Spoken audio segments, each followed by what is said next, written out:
Hello, folks, and welcome to another video from Scientific Health with a K. Today, we're going to talk about the science behind intermittent fasting.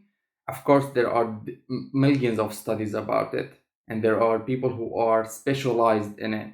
But I'm going to talk about it from what I heard from three doctors only. First of all, I'm going to start with a disclaimer. Please do not do this unless you check with your physician first in order to know what's under the hood. Is it good for you or is it bad? All right, let's start. So, there are different kinds of intermittent fasting. First of all, is the time restricted eating, where you fast for 14 hours and then you eat for 10 or 16, 8 hours window, and so on and so forth. So, I talked about that in the previous video about my experience with intermittent fasting. Let's start with the types of intermittent fasting. So here they are, and I'm not gonna talk about all of them in this video. I'm only going to talk about the restricted time eating. Okay, let's start with the first doctor that I heard from about intermittent fasting, Dr. Andrew Huberman. He is specialized in neuroplasticity and neuroscience, but of course, he shares great tips about the human body and how to deal with it. So let's start with it. In his podcast, the Huberman Lab podcast, he talked about the clarity and how you feel when you are fasting. And again, when I say I'm fasting, this means time restricted eating. As for me, 16 hours fasting, 8-hour window. Right. What he means by clarity is optimal is alertness and epinephrine, also known as adrenaline, goes up when you are fasting because this happened to our ancestors in order to go and gather food or hunt food. He gave a contrary example that if we are eating, we feel sleepy and we sit down in order to digest the food. However, when you are fasting, the adrenaline goes up, and this helps you to be clear, and you can do your job better. Another thing he talked about was the improving metabolic markers. Now, metabolic markers help identify overweight individuals and who have insulin resistance, and this increased the risk of various adverse outcomes. So, if someone can control their feeding window, they can control their weight. Another very important thing is the less body fat, because you are in a caloric deficit where you can control what you eat and when to eat it. So it's very important when to eat it. I'm going to talk about that later on. Another thing that he talked about a lot is the liver health.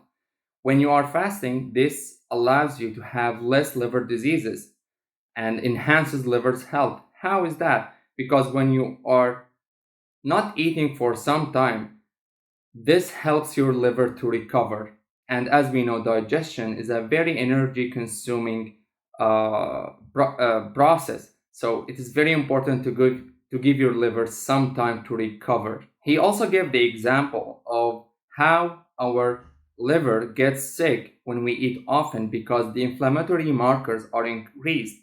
So by eating around the clock, around like 20 hours of waking up, you make yourself sicker because your body and your liver is always consuming the energy to digest food instead of doing other things like recovery.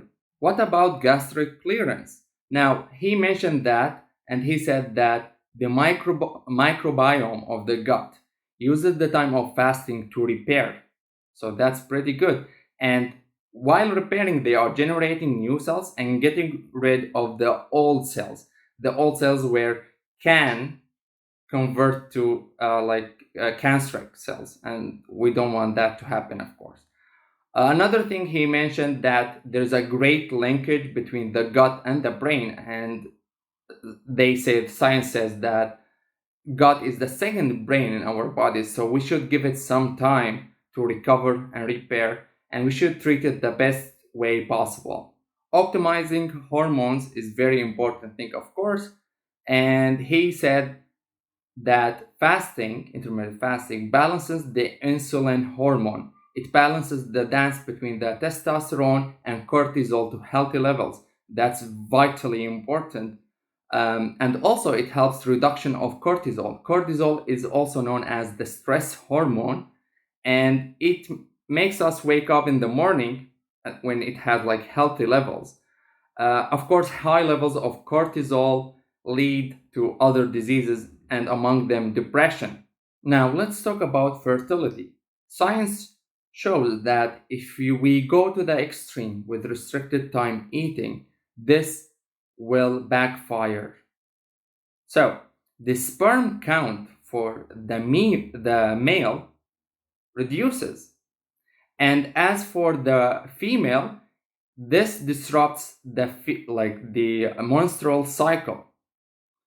And this is not good, because if we go to the extreme, what we mean by the extreme, like if you're going 20 hours and you're only eating for 4, this is extreme. You need to give yourself the time to do so. You need to give your body the time to repair, regenerate, and get the good amount of food, the healthy food that it wants. Now, what we can do with the intermittent fasting, we need to follow like a type of intermittent fasting that is good for our lifestyle, where we can reduce the fat around the organs and have less body fat in order to have a healthy and good offspring. Now, let's talk about the 8 hours window and how it started. Did we find it by chance, or is there scientific origin for it? Actually, it came by chance, where we have this postgraduate, postdoctoral student and his spouse. And his spouse was a little bit angry with him because he was staying for long hours at the lab. As we know, working in a lab, being a lab technician is very demanding, and like they have to stay for long hours. So she was upset with him because he stayed long hours. And then they came to the conclusion like, okay, you can stay in the lab for 16 hours and you have like 8 hours to come back home. So you can stay at home for 8 hours. And while monitoring the mice in the lab, he gave them the food for 8 hours only, and 16 hours he stayed at home with his spouse. And this is the funny story of the 8 hours. Does it work? Of course it works, and it like we can see it everywhere. Many people are following the 8 hours window. So this means the 8 hours window is not holy. We can change it according to our lifestyle, as we heard from the story. Now, the 8 hours window is very good even if you have a bad diet. This means like if you are eating in this 8 hours window, like burgers, pizza, donuts, whatever, it is also good for your body, even if you are not following a healthy diet. So that's actually mind blowing. Now, let's dig deep into the 8 hours window and other feeding windows. The feeding window should be in the active phase of the day, where you are working, you are moving, not in the nocturnal phase where you are watching Netflix and chill, because science says that it is very health detrimental. You need the energy to move around and help digest the food faster. Okay, let's move to the 4 to 6 hours window. Science showed that people had experienced weight increment, or their weight did not change at all, because people tend to overeat in this feeding window. Of course, we have to keep in mind that once we stop eating, the fasting does not start, because your body is still digesting what you have just consumed. So that's why we're going to talk about it later, about the ideal fasting protocol. Let's talk about the shifting of the feeding window. Science says do not shift the feeding window from day to day. Why is that? Because it offsets the positive effects of intermittent fasting, and it also disrupts the circadian clock, like the 24 hours marker. And of course, it also disrupts the hormonal work in your body. So it backfires if you shift it from one day to day. What you need to do is try to be consistent in most days. Let's say we are fasting 7 days a week. Try to be consistent 5 days or 6 days. And why I said try to be consistent most days, because you need to enjoy your life. Sometimes you go out with friends and you have to eat. You cannot say no. I'm fasting right now. This is not okay. Then what's the point of not enjoying life? Now let us move to see what Dr. David Sinclair, who is specialized in longevity in Harvard's medical school, said about intermittent fasting. Simply put, he said that intermittent fasting or time restricted eating turned body's defenses against aging.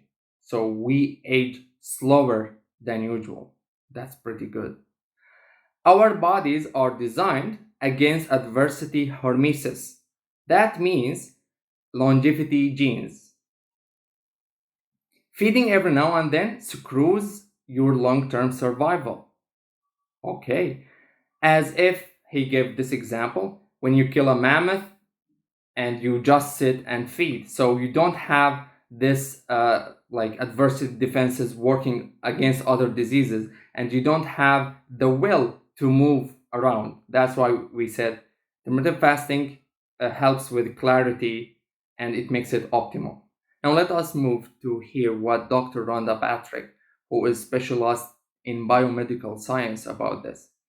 Now, she is a supporter of the 15 hours fasting, 9 hours window, and she said repair processes start when we are fasting, and this helps the body to repair the damage in it.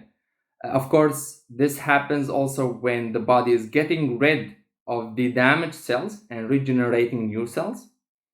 A CT was done, and it was noticed that the organs shrink when fasting, and they also regrow when the feeding window starts. So when the organs shrink, this is the body getting rid of the old cells and regenerating new cells. Key pillars that we should keep in mind: we should not consume any food in the first hour after waking up and 2 to 3 hours before going to sleep, because as we said, the body still digests the food and does not enter the fasting state because it is still digesting the food that you have consumed. So you should give it some time, and by this you are increasing your fasting time. Let us answer this question: what breaks a fast? Well, it is contextual, and it depends on what you are eating, when you are eating, and when you are on the circadian clock. We have some examples that breaks the fast and do not break the fast. Now, science says water, herbal tea, any kind of tea, and black coffee are okay. But Dr. Rohnda Patrick said black coffee or tea are not okay, and they break the fast because it goes into the liver, and the liver is digesting this liquid, so it breaks the fast.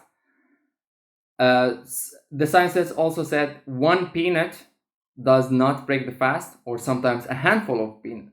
How would I know? That's why I said it is contextual. What we can do to solve this problem: we can wear a glucose monitor that tells us when the glucose rises and when it falls. And I think it is different from one person to another, because we gave the example of one peanut or a handful of peanuts does not break your fast. Some people, this happens to them. Some people eat fat and does not break their fast. So it depends on your lifestyle and your body, and of course your genetics. How can I extend the fasting or unfed state? Now, science shows that if you do high intensity training, HIT, in the morning, this increases the blood glucose and it decreases it in the evening. So is that really detrimental to health? Not really, because it depends on your lifestyle. And I give you an advice that do it whenever you want. I mean, work out whenever you can. Now that leads us to the glucose clearing, because science shows that if you are working out late in the day, this can help the body to get rid of the blood glucose and prepare it to enter the fasting state, and this extends the fasting state. Now let us talk about the optimal and ideal protocol of fasting. First, let us assume that you sleep 8 hours every day. So, of course, when we are sleeping, we are not eating unless you are sleepwalking. That's completely different. And we said do not eat of 1 hour after waking up, 2 to 3 hours before going to sleep, and do not be very rigid about it. So we said it changes from one day to day. Try to be consistent most of the days and try it step by step. And I think you will find all the good things that we talked about it here in this video. I talked a little bit about the workout concerning intermittent fasting and extending it and the glucose clearance.